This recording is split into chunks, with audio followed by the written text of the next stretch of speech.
than any other Melbourne tourist attraction. Does it bring money into the city? Of course it does. Cultural industries in Melbourne, 23 billion.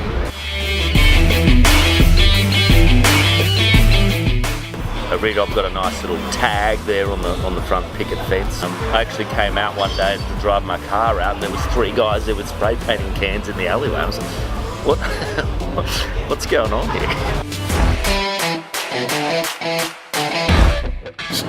Street art gets all the attention and all the media and all the love and all the money and all the joy, and graffiti gets grounded for doing basically the same thing. Yeah, these guys move in and, like I said, try and sell hip-hop culture to people under the premise that it's in a hip-hop alleyway, and then people try and paint their walls. They've been calling the cops.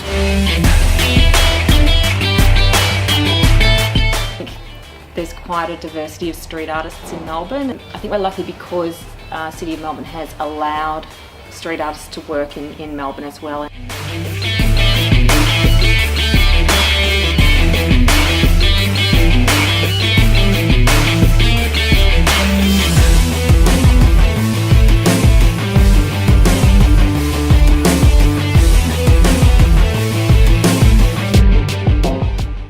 Is street art in Melbourne legal or illegal? How long's a piece of string? I don't think the council even knows. They like to delineate between street art and graffiti. Graffiti is illegal, tagging, but then street art, that can be illegal too if you want to do it on Collins Street. So certain zones, Hosier Lane, it's okay. Wander out of Hosier Lane, then you're in handcuffs. No, so recently came out in the news that it's not legal. You're supposed to get permission down here. Still illegal. Oh, really? Unless you get permission from, which I actually did the other day because I was doing some filming, but unless you get permission from the actual building owner, you're not supposed to do it. The difference between bad street art and good graffiti, it's confusing. Who knows? Is the answer. There is no answer.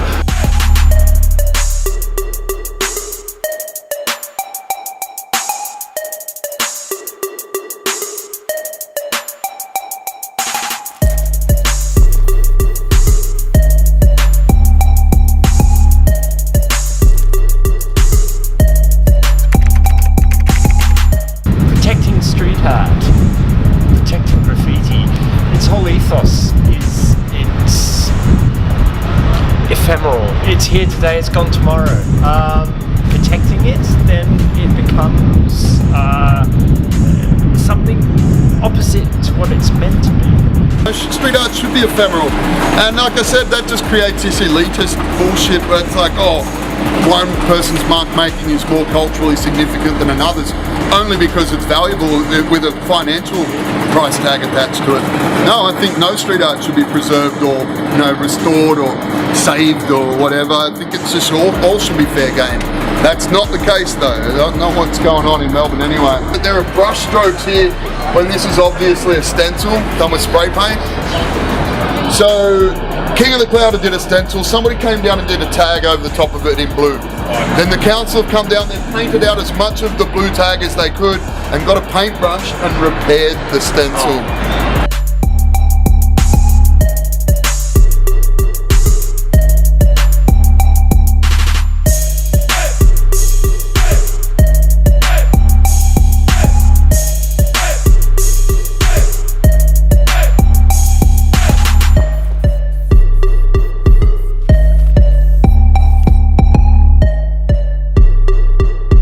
Yes, there is street art in Melbourne which has been classified as heritage and afforded certain protections.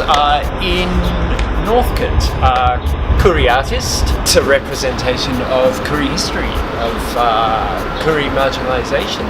It is commissioned, the artist is paid, it's huge amount of work, can't be reproduced like a tag.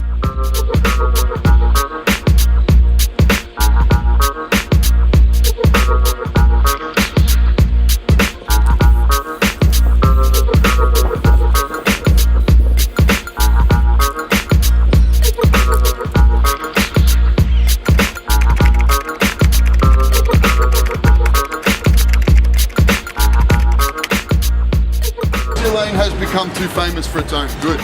It's ads, a whole lot of ads. So they put ads up over the top of all of the art, and then they removed all the art because it was detracting from the ads. Also, you'll notice that all of these ads are directed at a very specific target demographic. They're all music festivals, streetwear brands, different pubs and stuff, really targeted.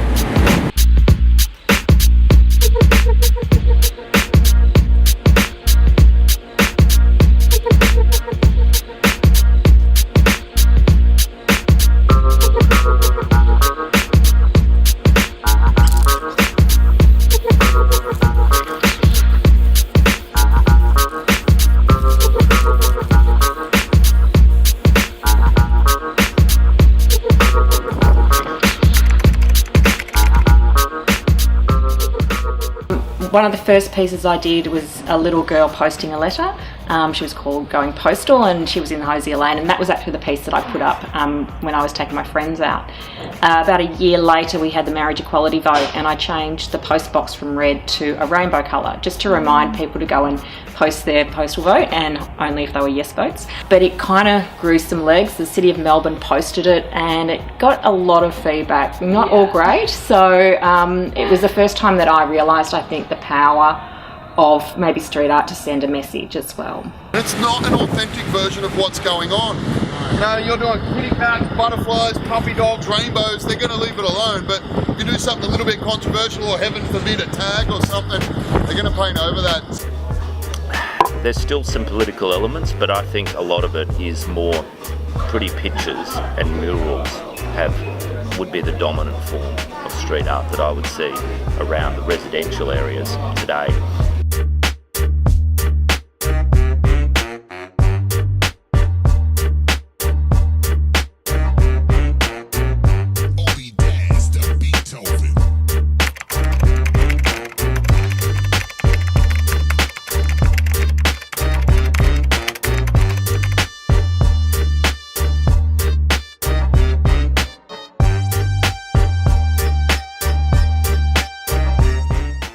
Well, I moved to Fitzroy about 25 years ago. My wife and I bought a house here just around the corner from the Rose Hotel.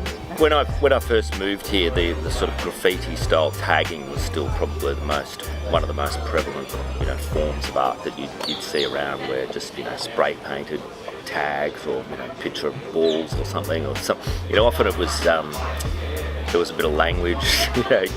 What has changed a lot now is that you're seeing more set up murals actually getting put in around Fitzroy, where even the council will commission a couple of murals, or people who will actually renovate their house, have a wall spare, and so I'm going to get some street artists in and let's actually create, a very professional type picture. A lot of these sort of inner city Melbourne suburbs has become quite gentrified in the way that the types of people that come here and what their interests are. There was a cafe edgy sort of element, but also a lot of just souvlaki shops, and the Punter's Palace down there on Brunswick Street selling $4 pizzas and bands.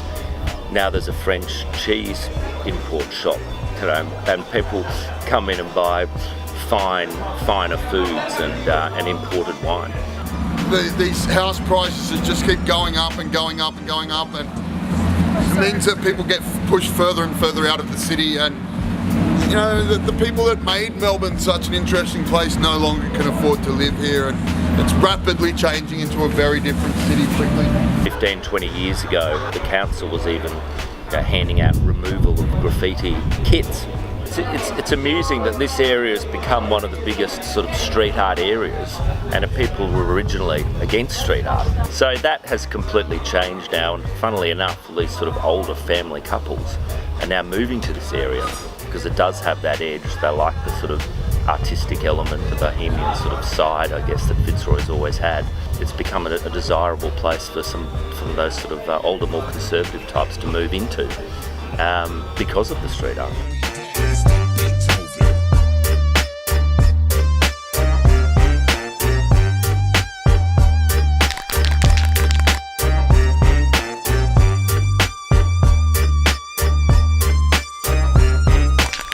So I'm a stencil artist, so I cut different layers to a piece. I take an image or a drawing that I've done, and then rework it into layers. And then you cut hours and hours of cutting each layer, and then you spray this aerosol black spray through the actual stencil to build up those layers to create the picture that you see. And then I just started making stencils, and it started off as a bit of a joke. One day I was having a birthday, and it was when the Banksy exhibition was on, so I put up a piece in the city so I could take my friends on a street art tour and then have a piece that I'd done. And it kind of took off from there. People liked it, and I just started doing it. I think it is more difficult for female street artists. I really support and bolster other female street artists as well.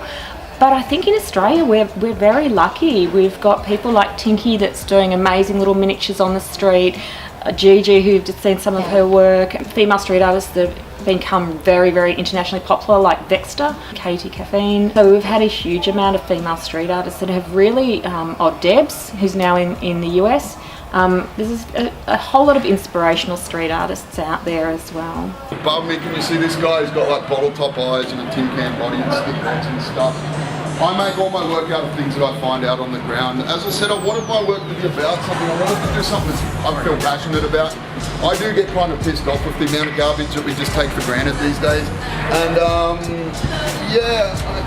just wanted it to be a bit more permanent and also to have a meaning behind it. And so this is my way of trying to confront the waste that I find and do something positive with it without being doom and gloom. There's still joy in the characters I create, but I do want people to realise that this is your waste, it's my waste, and it's coming to choke us to death everywhere we go. So if we're not careful and we don't start figuring out ways to effectively reuse this stuff or, cut it down, then it is going to, well, it is already a massive problem, but it's only going to get bigger, this problem.